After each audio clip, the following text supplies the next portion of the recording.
Chapter 35. Respectable Huck Joins the Gang. The reader may rest satisfied that Tom's and Huck's windfall made a mighty stir in the poor little village of St. Petersburg. So vast a sum, all in actual cash, seemed next to incredible. It was talked about, gloated over, glorified, until the reason of many of the citizens tottered under the strain of the unhealthy excitement.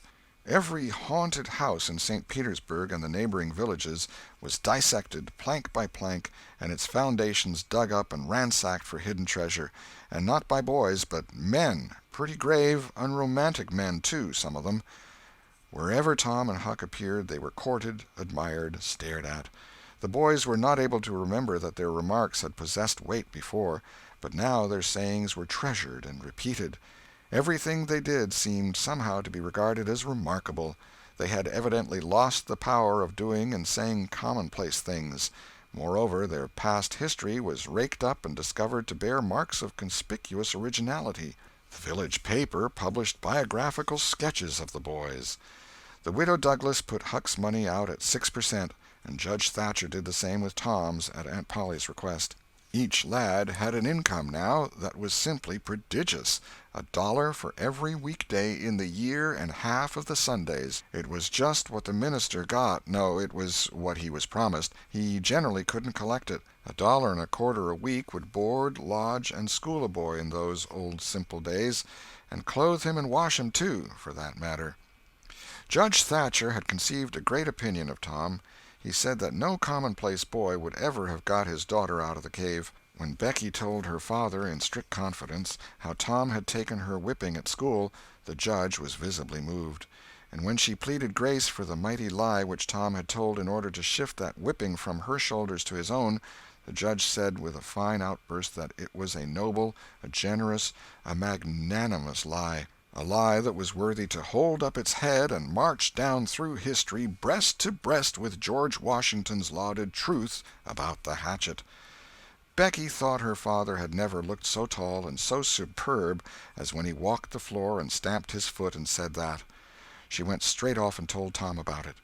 Judge Thatcher hoped to see Tom a great lawyer or a great soldier some day. He said he meant to look to it that Tom should be admitted to the National Military Academy and afterward trained in the best law school in the country, in order that he might be ready for either career or both.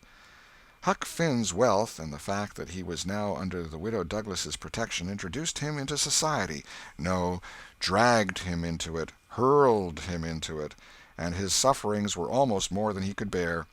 The widow's servants kept him clean and neat, combed and brushed, and they bedded him nightly in unsympathetic sheets that had not one little spot or stain which he could press to his heart and know for a friend. He had to eat with knife and fork, and had to use napkin, cup, and plate. He had to learn his book. He had to go to church. He had to talk so properly that speech was become insipid in his mouth. Whithersoever he turned, the bars and shackles of civilization shut him in and bound him hand and foot. He bravely bore his miseries 3 weeks, and then one day turned up missing. For 48 hours the widow hunted for him everywhere in great distress. The public were profoundly concerned. They searched high and low. They dragged the river for his body. Early the third morning Tom Sawyer wisely went poking among some old empty hogsheads down behind the abandoned slaughterhouse, and in one of them he found the refugee. Huck had slept there. He had just breakfasted upon some stolen odds and ends of food, and was lying off now in comfort with his pipe. He was unkempt, uncombed, and clad in the same old ruin of rags that had made him picturesque in the days when he was free and happy. Tom routed him out, told him the trouble he had been causing, and urged him to go home. Huck's face lost its tranquil content and took a melancholy cast. He said, "Don't talk about it, Tom. I've tried it, and it don't work. It don't work, Tom. It ain't for me. I ain't used to it. The widder's good to me and friendly, but I can't stand them ways. She makes me get up just at the same time every morning. She makes me wash. They comb me all to thunder. She won't let me sleep in the woodshed. I got to wear them blamed clothes that just smothers me, Tom. They don't seem to let any air get through 'em somehow, and they're so rotten nice that I can't set down, nor lay down, nor roll around anywheres. I ain't slid on a cellar door for, well, it 'pears to be years. I got to go to church and sweat and sweat. I hate them ornery sermons. I can't catch a fly in there. I can't chaw. I got to wear shoes all Sunday. The widder eats by a bell. She goes to bed by a bell. She gets up by a bell. Everything's so awful regular a body can't stand it. Well, everybody does that, Huck. Tom, it don't make no difference. I ain't everybody, and I can't stand it. It's awful to be tied up so, and grub comes too easy. I don't take no interest in vittles that way. I got to ask to go a-fishing.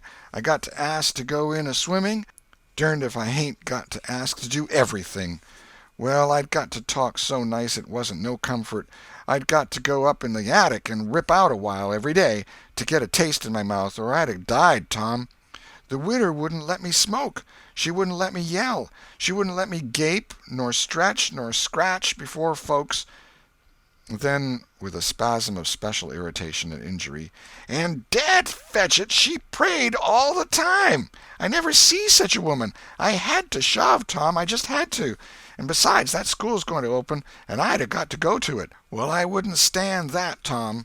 Looky here, Tom, being rich ain't what it's cracked up to be. It's just worry and sweat and a-wishing you was dead all the time. Now, these clothes suits me, and this barrel suits me, and I ain't ever going to shake 'em any more. Tom, I wouldn't ever got into all this trouble if it hadn't been for that money. Now you just take my share of it along with yourn, and give me a 10-center sometimes. Not many times, because I don't give a dern for a thing 'thout it's tolerable hard to git, and you go and beg off for me with a widder. Oh, Huck, you know I can't do that. 'Tain't fair. And besides, if you'll try this thing just a while longer, you'll come to like it. Like it? Yes, the way I'd like a hot stove if I was to set on it long enough. No, Tom, I won't be rich, and I won't live in them cussed smothery houses.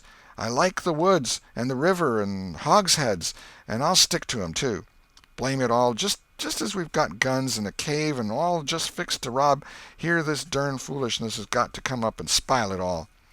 Tom saw his opportunity. Looky here, Huck, being rich ain't going to keep me back from turning robber. No? Oh, good licks. Are you in real deadwood earnest, Tom? Just as dead earnest as I'm a-sitting here. But, Huck, we can't let you into the gang if you ain't respectable, you know. Huck's joy was quenched. Can't let me in, Tom? Didn't you let me go for a pirate? Yes, but that's different. A robber is more high-toned than what a pirate is, as a general thing. In most countries they're awful high up in the nobility, dukes and such. Now, Tom, hain't you always been friendly to me?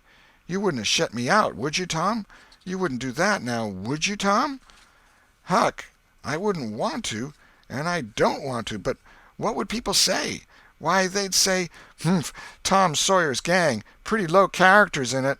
They'd mean you, Huck. You wouldn't like that, and I wouldn't. Huck was silent for some time, engaged in a mental struggle, and finally he said, "Well, I'll go back to the widder for a month and tackle it and see if I can come to stand it, if you'll let me belong to the gang, Tom." "All right, Huck, it's a whiz. Come along, old chap, and I'll ask the widder to let up on you a little, Huck." "Will you, Tom, now, will you? That's good. If she'll let up on some of the roughest things, I'll smoke private and cuss private and crowd through or bust. When you going to start the gang and turn robbers?" "Oh, right off. We'll get the boys together and have the initiation tonight, maybe." "Have the which?" "Have the initiation." "What's that?" "It's to swear to stand by one another and never tell the gang's secrets, even if you're chopped all to flinders, and kill anybody and all his family that hurts one of the gang." "That's gay. That's mighty gay, Tom, I tell you." "Well, I bet it is, and all that swearing's got to be done at midnight in the lonesomest, awfulest place you can find. A haunted house is the best, and they're all ripped up now." "Well, midnight's good, anyway, Tom." "Yes, so it is, and you've got to swear on a coffin and sign it with blood." "Now that's something like. Why, it's a million times bullier than pirating. I'll stick to the widder till I rot, Tom, and if I get to be regular ripper of a robber, and everybody talking about it, I reckon she'll be proud she snaked me in out of the wet. Conclusion. So endeth this chronicle. It being strictly a history of a boy, it must stop here. The story could not go much further without becoming the history of a man.